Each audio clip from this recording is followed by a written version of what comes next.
does a fantastic Is it job. true that Mr. You're playing a Parlatore was losing hand, removed? whatever you're I trying to reclaim my play here. time. Is it true that Mr. Parlatore was removed from an investigation by the White House last year? I don't know what you're referring to, but not that I'm aware of. You're not aware of it. Was it true that you were also removed from that same investigation? The answer is yes. No, not that I'm aware of. You're not aware of it. That's interesting. Well, is it true that Mr. Parlatore disparaged President Trump? Before we get into this, hit like and subscribe to The Red Verdict, because we cut through political theater and give you the facts they don't want you focusing on. Mr. Crow. Thank you, Chairman. Mr. Secretary, I want to go in a little bit different direction. Timothy Parlatore served as your private attorney, correct? Correct. And Mr. Parlatore also served as private attorney for President Trump's campaign, correct? I'm not privy to every professional position that he's held. Well, I'll help you out. He did. And you appointed Mr. Parlatore as your senior advisor, correct? He does reserve duty on behalf of the Navy. His title he does is great senior work. as an advisor. You gave him that title, correct? And I would count him as very much an advisor of mine. Yep, he travels with you, correct? Tim Parlatore has been a long-term friend. He's a great patriot. He travels has with you. traveled That's not what me. I He asked. I serves the reclaim my country, time. and He he's an travels excellent with you, military doesn't he? lawyer. He travels with you, doesn't he? Correct? There's public Instagram that shows this. Just say yes. Yes, of course. Okay. He sits in meetings with you and advises you, doesn't he? He sits in some meetings on Yeah. occasion. Well, he maintains a desk in an office in the Pentagon, does he not? I'd have to check. You don't know? It's a big Pentagon. You directly commissioned Mr. Parlatore in the Naval Reserve as a Navy commander in March 2025, did you not? I was very proud to do so. And when you did, because he's a Navy Reserve officer, he didn't have to go through the PPO process, the White House Presidential Personnel Office, right? He wasn't vetted by a White House PPO. Uniformed service members don't get vetted by The answer is yes. He didn't have to be vetted by a White House PPO. He didn't go through the Senate confirmation process either, did he?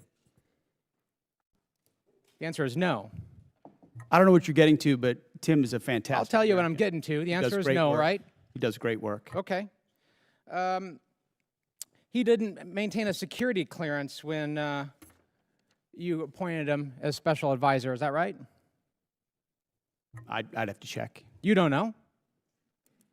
I mean, anybody that has access to sensitive material is going to have the appropriate clearance. Okay, so when you appointed him as special advisor, he had a security clearance? You're trying to piece together a timeline. No, I'm that asking I a simple can't give you question. exact One of your dates for. special, most sensitive advisors, did he have a security No, clearance? you're when you- playing a gotcha game like you do on TV I'm and asking everywhere else. questions. You're trying to thread together details that Clearly you're aren't connected about concerned. something else. and- Clearly you're concerned about my line of questioning, aren't you, Mr. Secretary? Because you know where it's going, don't you? I think you do. So, does Mr. Parlatore represent foreign governments? He has a private law practice, does he not? From what I understand of his law practice, he does a lot of great work for service members in the military and other. He maintains a private law practice. Does he represent foreign governments or foreign persons in that private law practice? I don't know. You don't know. Somebody who's sitting in your meetings, a special advisor, you don't know. Does he represent any senior officers who are currently under consideration for promotion by you or your office? The only person that makes determinations about senior officers is me. Answer the question. Does he represent senior officers who are under consideration for promotion by you? No, I'm the one that makes decisions about choosing. Does he and represent them, finding Mr. senior Secretary? Does he He represent doesn't them? represent anyone. He's a legal advisor and always has But been. he has clients, does he not? He's a legal advisor to me on reserve duty, and he always has been, and he does a fantastic Is it job. true that Mr. You're playing a Parlatore was losing hand, removed? whatever you're I trying to reclaim my play here. time. Is it true that Mr. Parlatore was removed from an investigation by the White House last year? I don't know what you're referring to, but not that I'm aware of. You're not aware of it. Was it true that you were also removed from that same investigation? The answer is yes. No, not that I'm aware of. You're not aware of it. That's interesting. Well, is it true that Mr. Parlatore disparaged President Trump? I don't know what you're referring to, but no. Is it true that Mr. Parlatore was accused by President Trump and his lawyers of lying? What you're accused of is a cute line of questioning that's going nowhere. Well, it's going somewhere, which is why you're not answering the question. Was it true that he was accused of lying by the president's legal team?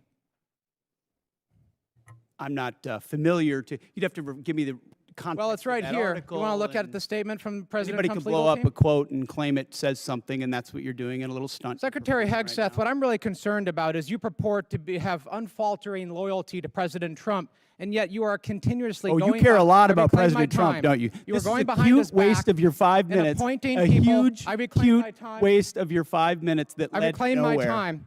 You are Do not repeatedly pass go, going do not behind the collect president's $2 Gentleman back. from Colorado's Failed. time.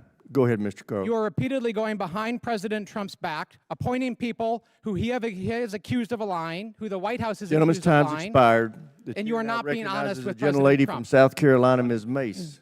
What you just watched is a tense back and forth between Congressman Jason Crow and a senior defense official. And at its core, this exchange is about one thing: trust, oversight, and who really has influence inside government. The focus here is on Timothy Parlatore, a lawyer with past ties to Donald Trump, who is now serving as an advisor while also maintaining connections outside government. Now, on paper, this line of questioning is legitimate. If someone is advising at high levels inside the Pentagon, lawmakers have every right to ask, who is this person working for? What are their outside interests? And could there be conflicts of interest? Those are fair questions. But here's where the exchange starts to break down. Instead of getting clear answers, the conversation turns into a standoff. The congressman pushes aggressively, trying to pin down yes or no responses. The official pushes back, accusing him of playing a gotcha game and refusing to engage on specifics. And when that happens, nobody really gets clarity. Now, let's talk about the real issue underneath all of this: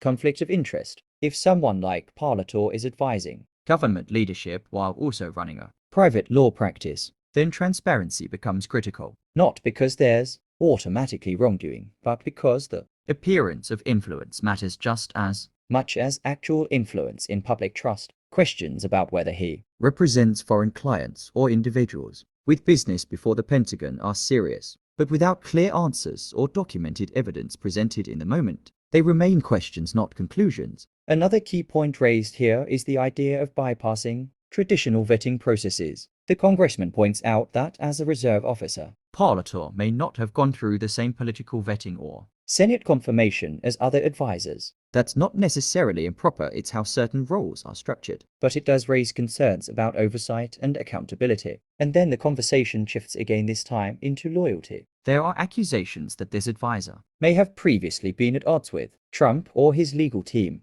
That's used to suggest internal contradictions or back-channel decision-making. But again, without concrete evidence laid out clearly, it becomes more of a political narrative than a proven issue. Here's the bigger takeaway. This wasn't really about one lawyer. It was about how influence works in Washington. Who gets access? Who gets to advise? And whether the system is transparent enough for the public to trust it. At the red verdict, the position is simple.